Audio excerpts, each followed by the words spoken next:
আরো প্রায় 100-র উপরে বুলেট আমার ভিতরে আছে। এখন 100-র উপরে এখন ডাক্তারদের অভিমত হলো এখন আপাতত তারা প্রাথমিক ট্রিটমেন্ট দিয়ে দিছে, পরবর্তীতে যদি কোনো বুলেট সমস্যা করে তখন ওটা ওই সময় আসি এটা ট্রিটমেন্ট করে নিতে হবে বা ওটা বের করে নিতে হবে। আদারওয়াইজ অন্য কোনো সমস্যার কথা ওনারা আমাদেরকে বলে নাই, আশ্বস্ত করতেছে। তো বাদ বাকি ফাইনালি একটার সাথে কথা বললে বলতে পারবো আসলে নেক্সট ফিউচার আসলে এটা নিয়ে কোনো বড় ধরনের কোনো ক্ষতির সম্মুখীন হয় কিনা।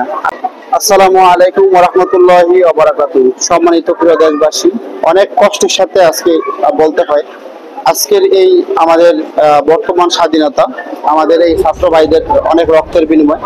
আমরা জানি সারা বাংলাদেশে অনেক ছাত্র ভাই মারা গেছে, তাদেরকে আল্লাহ তাআলা শহীদ মর্যাদা দান করুক। এবং যারা এখনো পর্যন্ত জীবিত আছেন তারা কিন্তু এখনো বিভিন্ন হসপিটালে কিন্তু মৃত্যুর সাথে কিন্তু যুদ্ধ করছে। পাশাপাশি আমাদের একজন পরিচিত ছাত্র ভাই মেঘনাঘাটে উনি একটা জব করে, উনিও কিন্তু অংশগ্রহণ করেছিল ছাত্রদের সাথে অ্যাক্টিভ হয়ে। ওনার কাছ থেকে আমরা সেই ঘটনাটি একটু জানতে চাই, একটু কষ্ট করে আমরা সকলে জানতে চাই সেদিন কি ঘটেছিল আর বর্তমান ওনার অবস্থা কেমন, আমরা একটু জানবো ভাইয়ের কাছ থেকে। আসসালামু আলাইকুম রহমতুল্লাহ। আমার নাম হলো তাওজিল ইসলাম রোমন। আমি পড়াশোনার পাশাপাশি ছোটখাটো ফ্যামিলির জন্য একটা ছোটখাটো জব করি। আর বৈষম্য বিরোধী আন্দোলনের শুরু থেকেই আমি আন্দোলনের সাথে সম্পৃক্ত ছিলাম। সর্বশেষ 5 তারিখে যেদিন আন্দোলনের শেষ দিন বা স্বাধীনতার দিন, ভোর রাত 4টা বাজে মেঘনা থেকে রওনা করছি আমি। তো কেন্দ্রীয় শহীদ মিনার যেহেতু আমাদের প্রথমে স্পট ছিল, আমি সকাল 6টা বাজে এখানে পৌঁছে গেছি। তো সকাল 6টা বাজে পৌঁছে যাওয়ার পরেই যেহেতু আমাদের নির্দিষ্ট কর্মসূচি ছিল সকাল 11টায়, এখান থেকে গণজমায়েত নিয়ে আমরা শাহবাগে যাব। তো সকাল 6টা থেকে 11টা পর্যন্ত আমরা গণজমায়েতের জন্য অপেক্ষাধীন ছিলাম এবং কি আমাদের ভাইয়েরা বিভিন্ন দূর দূরান্ত থেকে পুলিশি বাধা, বিজিবি, সেনাবাহিনীর বাধা অতিক্রম করে আস্তে আস্তে ধরা হচ্ছিল।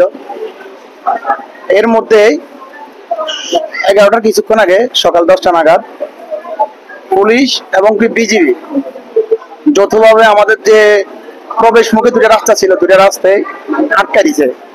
আটকা দেওয়ার এক পর্যায়ে আমি চিন্তা করছি এরা কি আমাদেরকে ভয় ভীতি দেখায় চলে যাবে নাকি আমাদের উপরে অ্যাটাক করবে। তো তাৎক্ষণিক এখানে যে ঢাকা ইউনিভার্সিটিতে সমন্বয়ক ছিল বৈষম্য বিরোধী ছাত্র আন্দোলন, আমি প্রশ্ন করলাম যে ওরা কি আমাদেরকে অ্যাটাক করবে না জাস্ট ভয় ভীতি দেখায় চলে যাবে। উনি আমাকে বলছে হয়তো ভয় ভীতি দেখায় চলে যাবে।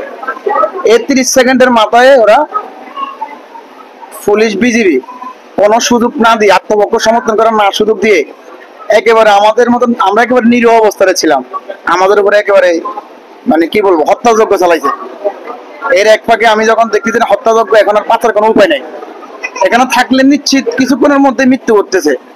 তো এই মৃত্যু থেকে একটু বাঁচার জন্য আল্লাহর উপর ভরসা করে যখন পুলিশ এবং বিজিবির বিপরীত মুখে আবার আসতেছিলাম, আমাকে রাইফেল দিয়ে বাড়ি দেওয়া হয়েছিল। এখানে বাড়িটা ওইভাবে এফেক্ট করে নাই। এর পরক্ষণেই 1 হাত দূর থেকে আমাকে শটগান দিয়ে গুলি করে দিয়েছে, এটা এবং এটা গুলি করে দেওয়ার পরে আমি কোন রকম আল্লাহর উপরে আমি আমি মনে করছিলাম সময় আমি আর নাই। এরপরে গুলি করে যাওয়ার পরে ওখান থেকে উঠে আসার পরে এখানে কোন রকম হাত দিয়ে ধরে একটা রিক্সাওয়ালা ভাইয়ের সহযোগিতা নিয়ে ঢাকা মেডিকেল কলেজ আসার পরে আল্লাহর রহমত আপনার হতে হয়, এখন আল্লাহ বেঁচে রাখছে। যেগুলা অটো বের হয়ে গেছে এগুলো বের হয়ে গেছে, আরো প্রায় 100-র উপরে বুলেট আমার ভিতরে আছে। এখন 100-র উপরে এখন ডাক্তারদের অভিমত হলো এখন আপাতত তারা প্রাথমিক ট্রিটমেন্ট দিয়ে দিছে, পরবর্তীতে যদি কোনো বুলেট সমস্যা করে তখন ওটা ওই সময় আসি এটা ট্রিটমেন্ট করে নিতে হবে বা ওটা বের করে নিতে হবে। আদারওয়াইজ অন্য কোনো সমস্যার কথা ওনারা আমাদেরকে বলে নাই, আশ্বস্ত করতেছে। তো বাদ বাকি ফাইনালি একটার সাথে কথা বললে বলতে পারবো আসলে নেক্সট ফিউচার আসলে এটা নিয়ে কোনো বড় ধরনের কোনো ক্ষতির সম্মুখীন হয় কিনা। আর যদি না হয় তাহলে তো আল্লাহর রহমতে ভালোই। যাই হোক, আলহামদুলিল্লাহ, আমরা সামনের সময়গুলোতে এরকম একটা বাংলাদেশ চাই না। সকলেরই প্রত্যাশা সুন্দর একটি সোনালী বাংলাদেশ আমরা আশা করি সামনের সময়ে। আজকে আমরা এসেছি মেঘনাঘাট ইসলামী শ্রমিক আন্দোলন বাংলাদেশ মেঘনাঘাট সাংগঠনিক জেলা থেকে সৌজন্য সাক্ষাৎ করার জন্য বাইরে আসছে। এই পর্যন্ত আমাদের ইসলামী আন্দোলন বাংলাদেশ পিরোজপুর ইউনিয়ন শাখার সংগ্রামী সভাপতি সাধারণ সম্পাদক মফিজুল ভাই উপস্থিত আছেন। এখানে আছেন ইসলামী শ্রমিক আন্দোলন বাংলাদেশ মেঘনাঘাট সাংগঠনিক জেলা সংগ্রামী সভাপতি হাফেজ মোহাম্মদ মুজাম্মেল ভাই, এখানে রয়েছেন সিনিয়র সহসভাপতি জাকারিয়া স্বপন ভাই এবং আমাদের আক্তার শাহ সহকারে। আমরা ওনার সাথে এখন আমাদের যে সেক্রেটারি ওনার সাথে একটু কুশল বিনিময় করবেন। হ্যাঁ